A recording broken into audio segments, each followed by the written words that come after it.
고돌이 썰툰.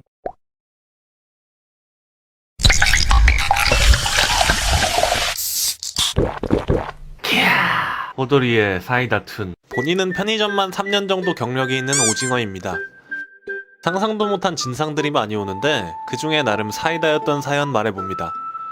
술 취한 젊은 분이 들어오고 얼마 지나지 않아서 술에 찌든 아저씨가 들어왔어요. 제가 1년 정도 일했는데 한 번도 본 적이 없는 분이 외상을 달라고 난리를 치기 시작하는 거예요. 이런 경우는 의외로 많아서 당연히 술을 계산대에서 치워두고 안 된다고 실랑이가 벌어졌어요. 손님, 저는 오늘 손님을 처음 뵙고요. 낮에 오셨을진 몰라도 저는 처음 뵙는 분이라 외상을 해드릴 수가 없어요. 규정도 그렇고요.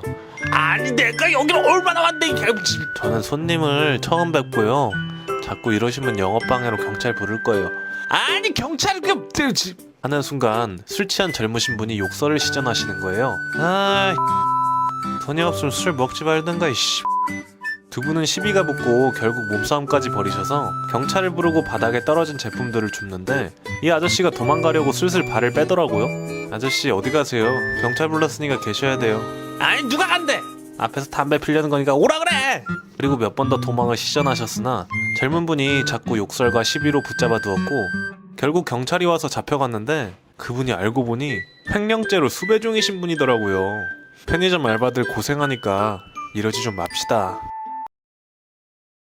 상견례를 하고 집도 알아보자던 남친이 갑자기 결혼 얘기가 쏙 들어가더라고요. 의심이 너무 쌓여서 남친 집에 갔을 때 여기저기를 뒤져봤죠. 서랍에서 웬 빨간 선물 상자가 나오더군요. 열어보니까 남자 팬티가 들어있더라고요. 상자에 카드 한 장이 들어있었어요. 땡땡 오빠, 맨날 나 이뻐해줘서 고마워. 내일은 이거 입고 와. 이게 슬프고 눈물이 날 줄 알았는데 너무 어이가 없으니까 웃음이 나더군요. 남친 깨워서 이게 뭐냐고 물으니까 뺨 몇 대 후려치고 그날로 헤어졌습니다. 3개월쯤 지났는데 느닷없이 카톡이 하나 오더라고요. 보니까 모바일 청첩장이에요. 그 여자애랑 결혼한다고. 전 남친한테 저랑 동명이인인 친구가 있는데 저한테 잘못 보낸 것 같더라고요. 청첩장도 받았겠다 결혼식 찾아갔습니다. 하얀 원피스 입고 풀 메이크업하고 친구 한 명 데리고서 찾아갔어요. 축의금 3만원 내고 여자의 부모님 바로 뒷줄에 앉아서 철판 깔고 오랜만에 눈물 좀 짜냈습니다. 아이고 오빠 꼭 잘 살아라 하면서 전 남친이랑 여자애는 애써 모른 척하고 여자의 부모는 자꾸 힐끔힐끔 돌아보고 하객들은 웅성거리고 남자친구 동생이 와서 나가달라고 하더라고요. 나 청첩장 받고 왔다고 청첩장 보여줬더니 아무 말도 못하더라고요. 같은 테이블에서 뷔페까지 먹고 올까 하다가 행진할 때 눈 마주치고 한번 비웃어주고 나왔습니다. 지금은 훨씬 멋진 남자 만나서 잘 살고 있어요. 이건 저희 엄마가 식당에서 일하실 때 겪은 일입니다. 저희 엄마께선 그 당시 30대 후반에 항상 옷차림은 초췌하셨어요. 거의 꾸미지도 않고. 그렇게 일을 하던 중 40, 50대로 보이는 아저씨 세 분이 들어오시더래요. 사장님께서 서비스를 음식에 추가하고 엄마가 서빙을 나갔는데 아저씨 한 분이 엄마를 보고 들으라는 듯 이런 그지 같은 일을 하니까 옷도 상그지네. 꼴 좀 봐라. 상그지가 따로 없어. 어느 한 사람은 창문 밖을 가리키며 이렇게 말했다고 해요. 어이, 야, 네가 잡일한다고 저 비싼 외제차나 탈 수 있을 것 같냐? 이 말이 끝나자마자 그 인간들이 약속이라도 한 듯이 동시에 웃었는데 엄마가 그날따라 대꾸할 힘도 별로 없었는지 그냥 그러려니 하고 돌아왔다고 하더라고요. 그 진상인간들은 가게가 문을 닫을 때까지 비아냥거리며 욕을 하다가 결국 엄마의 퇴근 시간에 맞춰서 나갔다고 해요.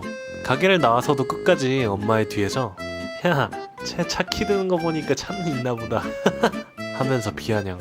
엄마는 그런 말들을 무시하면서 차 문을 열고 운전석에 탔다고 하는데 정말 순간 정적이 흘렀다고 해요. 왜냐면 그 아저씨들이 그렇게 언급하던 가게 창문 밖 비싼 외제차는 바로 엄마 차였으니까요. 엄마는 그 아저씨들의 표정이 아직도 잊혀지지 않는다고 하더라고요. 번외로 며칠 뒤 엄마 일하던 가게에 그 세 분 중 한 분이 찾아오셨다고 해요. 그때는 서비스를 주지 않았음에도 불구하고 맛있다, 앞으로 여기 자주 와야겠다며 칭찬을 시작했어요. 알고 보면 가장 인신공격을 많이 한 인간이. 현재는 그 일도 그만두셨고 그 식당 사장님과는 아직도 연락을 하시는데 그 아저씨는 엄마가 일을 그만둔 후로 코빼기도 안 보인다네요. 아유. 전 30대 초반 워킹맘이고 아이가 하나 있습니다. 둘째 계획은 없습니다. 둘째 낳으라는 말 귀에 못이 박히다 못해 양모치 서로 만날 지경이지만 한 10번까지는 웃으면서 꾹 참습니다. 그러니까 한 사람이 10번 정도 둘째 낳으라고 말해도 참는다는 이야기입니다. 제가 얼마나 참고 살았는지 말씀드리고 싶어서요. 아파트에서 출퇴근 시간이 같아서 매일 마주치는 아주머니가 있어요. 엘리베이터에서 만날 때마다 둘째, 둘째, 둘째 그 레퍼토리들 있잖아요.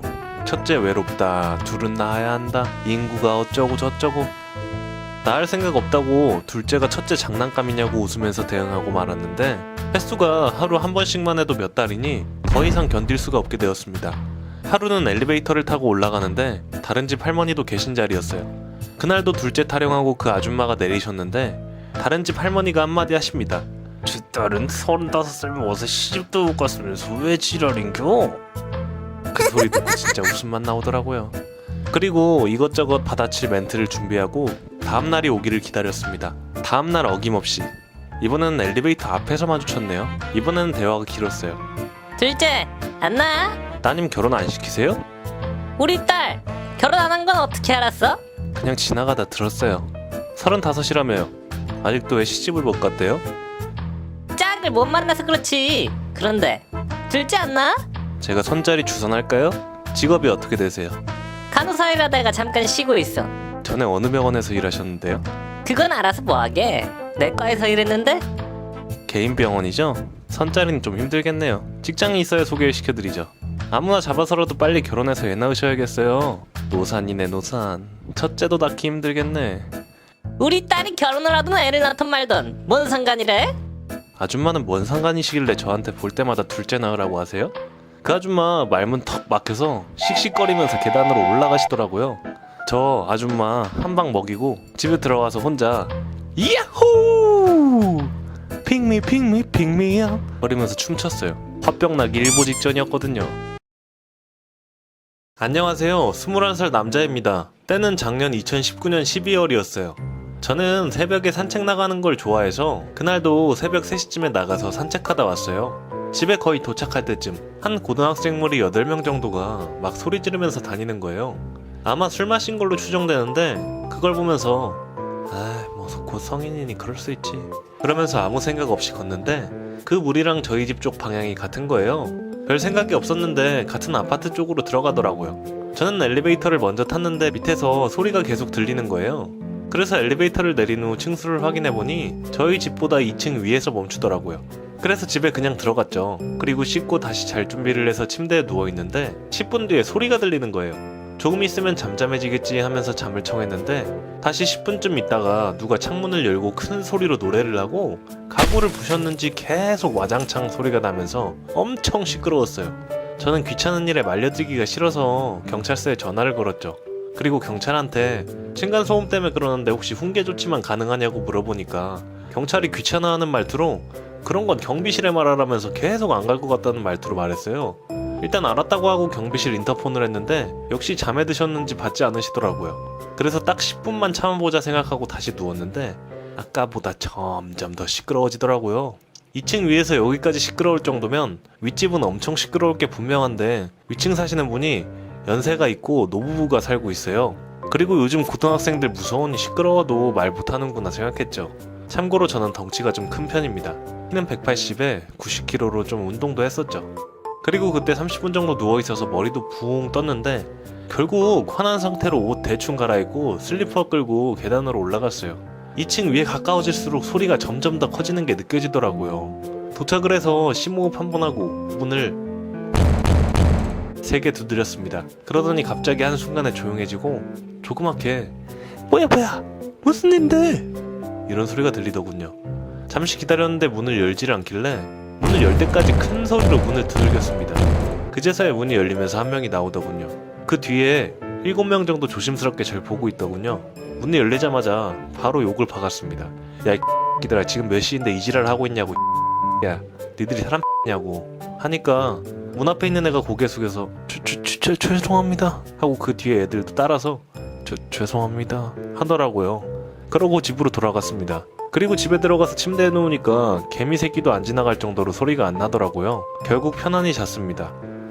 적어도 다 자는 새벽 시간에 소음으로 피해를 안 줬으면 하는 마음입니다.